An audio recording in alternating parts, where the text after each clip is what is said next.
வாடகை வீட்டில் நல்லதும் நடக்கிறது, சில தேவையில்லாத சங்கடங்களும் நடக்கிறது.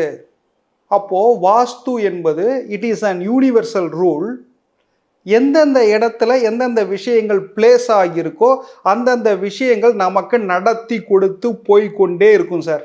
இப்போது உதாரணத்துக்கு ஒரு வீடு கிழக்கு அடப்பட்டிருக்கு, கிழக்கில் ஜன்னல் இல்லை, ஆனால் மேற்கில் ஜன்னல் இருக்குது அப்படின்னா, மேற்கு திறந்திருக்கிறது என்றால் அந்த அவங்க வந்து எப்படி இருப்பாங்கன்னா, மாமனார் வழி சொத்தை அனுபவிப்பார்கள்.